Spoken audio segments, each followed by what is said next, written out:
Климатските промени ги менуваат навиките и традицијата за есенска сеидба во југоистокот, велат агроекспертите.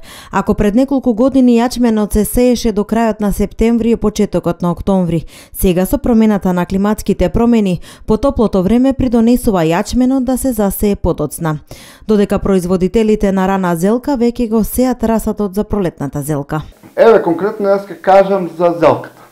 Значи во периодот кога имавме некои температури кои во тој сегашен период во месец ноември имава некои пониски температури, расадо производството на зелката се одвиваше крајот на ноември, почеток на сеењето на семето и почетокот на декември.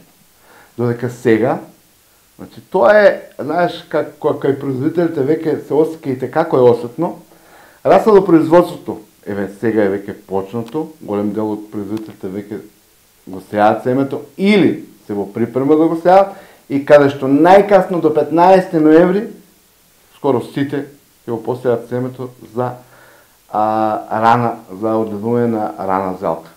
Според професорот Спасов, климатските промени треба да се пратат во текот на целата година, не само во есен, бидејќи тие се непредвидливи и во останатите периоди од годината.